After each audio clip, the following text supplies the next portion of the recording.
नमस्कार, जय माता दी। मैं आप सभी के समक्ष, आप सभी जानते हैं मैं एक न कोई टॉपिक लेकर आता हूँ। बात करते हैं कर्म के लेखे जोखे। क्या होते कर्म के लेखे जोखे? कभी आपने सोचा है कि क्या कर्म के लेखे जोखे होते हैं और क्या उनका फल मिलता है? कभी नहीं सोचते। कर्म करते चले जाते हैं, अच्छा बुरा जो भी है वो सब देखा जाएगा, ऐसे ही होता है ना। तो हम ये देखना चाहते हैं कि हम करते क्या है। जो भी हम कार्य करते हैं उसमें कोई न कोई तो कारण होता है।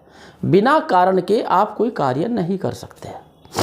और इन सब के पीछे परमात्मा की मंसूबे भी जुड़े होते हैं, लेकिन उनके साथ साथ आप अपने दिमाग ज़्यादा चलाते हैं। और जब आप अपने दिमाग ज़्यादा चलाते हैं तो तब आप गलत कार्यों में लुप्त होने लग जाते हैं। अब कैसे? इसमें होती है बातें कि हम जो भी कर्म करते हैं उसके अनुसार हमें फल प्राप्त होता है। अब हम सोचते हैं कि हम तो सदा अच्छा ही अच्छा कर रहे हैं, अच्छा बुरा परमात्मा पे छोड़े, लेकिन आप एक अच्छाई में लगे रहिए। मैं आपको एक चीज़ जरूर कहूँगा कि आप एक कार्य करें। देखिए, आप एक कहावत सुनाता हूँ आपका, बोया पेड़ बबूल का तो आम कहाँ से आएंगे, और बोया पेड़ आम का तो बबूल कहाँ से आएंगे। तो इसलिए कहा गया है कि जैसा पेड़ आप बोएंगे ऐसा ही फल आप खाएंगे।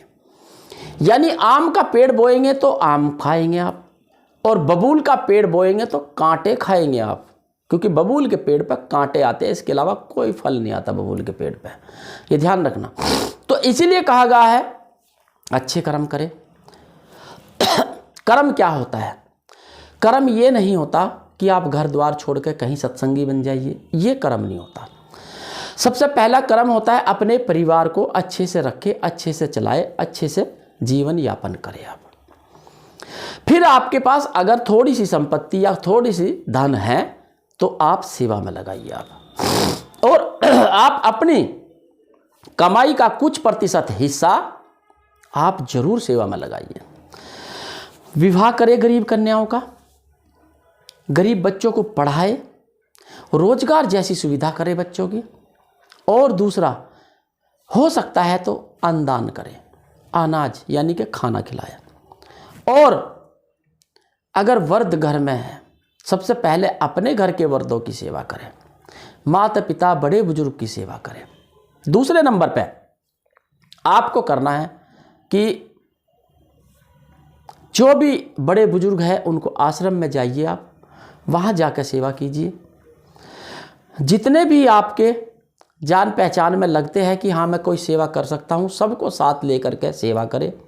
एक अच्छी युति बनाए आप, एक अच्छा वो करें, कर्म करें आप। देखो, भगवान खुद नहीं आते, भगवान जरिया बनाते हैं, किसी न किसी का माध्यम बनाते हैं। हर इंसान ये सोच लेता है कि मैंने कुछ किया, नहीं, वो कुछ नहीं कर रहे हैं। परमात्मा कोई न कोई माध्यम बना करके आपको खड़ा करते हैं, और आप सौभाग्यशाली हो कि परमात्मा ने आपको चुना है। इसलिए मैं ये कहना चाहता हूं कि आप सभी परोपकार का कार्य करें, क्योंकि कर्म आप खुद बदल सकते हैं अपने। आप चाहो कि हमारे कर्म भगवान बदलेंगे आकर, नहीं, भगवान कुछ नहीं बदलेंगे। भगवान ने आपको भाग्य दिया है, उस भाग्य में कर्म आपको जोड़ने हैं। भाग्य कर्म जब एक साथ जुड़ कर चलते हैं तो जीवन में नाम और फेम भी होता है, और जीवन में जिस मकसद से आपका जन्म हुआ वो भी सफल होता है। हम ये सोच लेते हैं कि हमें करना क्या है, हमारा क्या दायित्व है, हम क्या कर रहे हैं। कोई इंसान परेशान होने लगता है, मैं तो ये कार्य किया नहीं, मैं कैसे भोग रहा हूँ उसको। तो ये सब लेखे जोखे है आपके, आपको भोगना भी पड़ेगा और आपको चलना भी पड़ेगा। लेकिन मैं बस यही कहूँगा कि अच्छे अच्छे कार्य करें, जीवन में जितना हो सकता है भलाई के कार्य करें, भलाई में लगे रहिए, क्योंकि भलाई से ही आपके जीवन के सभी कष्ट कटेंगे आपको। हम सोचते हैं कि भगवान ने मुझे इतने कष्ट क्यों दिए। अरे कष्ट ना देता तो आपको चलना कैसे आता। एक बच्चा जब चलता है तो कितनी बार गिरता है, घुटनों में चोट भी लगती है, सर भी फूटते हैं, तभी तो चल पाता है। तो इसलिए कष्ट भी आपकी परीक्षा है। तो इसलिए आप घबराने की आवश्यकता नहीं है। आप कर्म करें, अच्छे अच्छे कार्य करेंगे जीवन में उन्नति जरूर मिलेगी, सफलता जरूर मिलेगी। नमस्कार, जय माता दी।